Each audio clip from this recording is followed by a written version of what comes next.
sitting with Jam with Harry Connick Jr. By himself.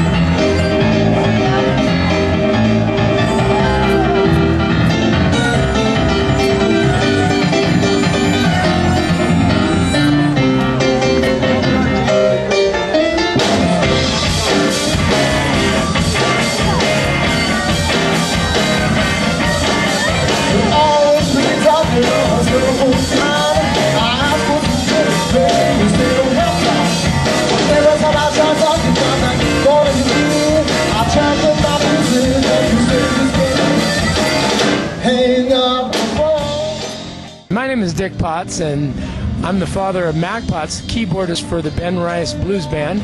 Used to be known as Ben Rice and the Youth of Blues, but they're getting a little older, and they don't want to be known as the Youth of Blues anymore. They want to be taken seriously as a hard, driving, fun rock and blues band. They're made up of Ben Rice guitar, Daniel Rice saxophone and harp, Alex McEntee on bass, Alex Ankeny on drums, and my son Mac Potts on keyboards. And this lineup's been about the last year. They have gone to Memphis together. They played the blues festivals all over the Northwest. And they're an absolute fun, exciting band to watch. They all are showmen. The Rice brothers jump out into the crowd with their wireless mics, and they just go nuts. And my son does bizarre things with the piano that really shouldn't be done. And you know, anybody who comes out and sees him is just going to have a good time. We found out he was blind when he was 5 months old. He liked music right away, and so I used to sit him on my lap and play some nursery rhymes to him, and then just play classical or pop music. I'm not a really good musician, but I can play a little piano. And all of a sudden, one day, all by himself at age 2, he's reaching up and playing the piano by himself, and he's playing it right. And so I show him a few more things, a few scales, and all of a sudden we discover he's got perfect pitch. So we had to get him to a piano teacher, and found a classical teacher. He took about 7-8 years of classical lessons, and then he wanted to rock out. So we hooked him up with legendary Portland blues master D.K. Stewart, who's been on the scene for 30 years, was in a band with Robert Cray and Curtis Salgado, and has been just everywhere in Portland. And in addition to, after D.K. Stewart, he hooked up with Janice Scroggins, who's a gospel legend in Portland. He met with Reggie Houston, and meanwhile he taught himself how to play saxophone, and Reggie gave him a few pointers. He's made a couple trips to New Orleans, and he gets to jam with all the hot musicians in New Orleans at Jazz Fest, because music is his life. He's either got a saxophone, or he's playing the keyboards, or somebody hands him some drumsticks. You better watch out. And he does blow the harmonica pretty well too. The last 3 years has been phenomenal because he's been traveling a lot. He gets to go to Cincinnati and be featured on the big stage at the Blues Festival as a solo artist, August 4th, Saturday, August 4th. He's playing among boogie woogie legends. If you go to the Cincinnati Blues Festival, you Google that up, and you take a look at the boogie woogie stage, and you look at the links and see what the other guys who are on there have done. And this is a 16-year-old kid, and he's joining with veterans of 40, 50 years who've been on the scene. We went down to the Portland Blues Festival, and Mac is recognized everywhere. There's people from New Orleans who came up and said, I saw you jamming down at Snug Harbor in New Orleans. And he had the good fortune of getting on stage with an incredible New Orleans band called the Dirty Dozen Brass Band on a cruise, and then they invited him up on the big stage, and he just wowed the crowd, which was great. Next day, he and I walked the Blues Festival. We couldn't get 10 steps without somebody grabbing him and saying, man, I saw you, you were incredible. You know, but one thing I will tell you about the music scene, there's a lot of talk and not nearly so much action. A lot of people will come up and they'll tell you, hey, man, I got this, I got that, and we say, okay, sure, whatever. Here's our phone number, here's our email, you know, and about 1 out of 100, you know, follows up. So we're just taking it easy. We're not, you know, pushing this thing forward.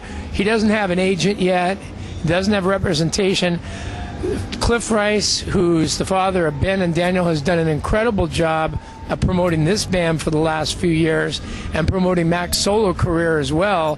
And he's done things for Mac that we've been unable to do. He's been putting them on stages, and he's done a lot of things.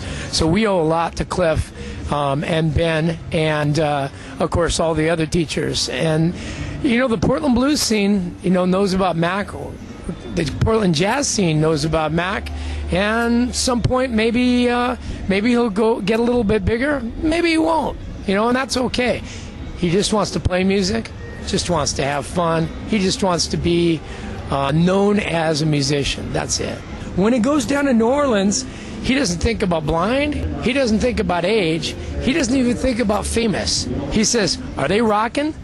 And if they're rocking, will they let me jam? And if they'll let me jam, I'm up there. And so he'll play with local bands, regional bands. He got to jam with Harry Connick Jr. And it was just a chance meeting. He was in the restaurant while Harry was there with his wife and kids, and somebody introduced him to him. And Mac on the way out, the piano was empty, so Mac played some boogie woogie, and Harry wanted to talk to him about it, and they came up and they did a four-hand jam, and Mac whips out his harmonica, and they do a little two-man piece, and then they sat down and just talked for half an hour, just guy to guy, musician to musician, no big star treatment or anything like that. And Mac's met incredible musicians, Henry Butler, Jason Marcellus, Shannon Powell, big down in New Orleans, Reggie Houston, Charmaine Neville, and he's had Dr. John. He's had a chance to play with most of these musicians, maybe just a song or two, but it's just something that is incredible. He's got a solo thing going, but we also like to see him as part of a band, because when there's another excellent musician next to him, that just takes him to a whole nother level. If you're filming this today, and if this show is going to be on TV, anybody gets to see this, you'll watch him and Ben go back and forth, and they'll drive each other to new heights each time, a little bit higher, a little bit better, a little bit cooler each time. And they have to, it's not like they're trying to outdo each other, they're just trying to make it jam. And so it's not just all about Mac Potts here today. He's my son, and I think he's great.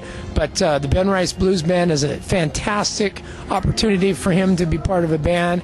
Go to YouTube and pull up Mac Potts. You'll see some cool stuff there. Pull up Ben Rice Blues Band. You'll see some cool stuff there. Hope to post some more stuff there soon. Proud of my son.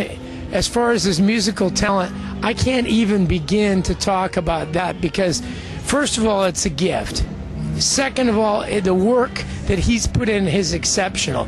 When we're not around, he's at home during the afternoon, 3 hours, and he pulls out the saxophone or the piano, and he works on stuff in secret, so that then he'll surprise us and suddenly whip it out, and he'll just be awesome.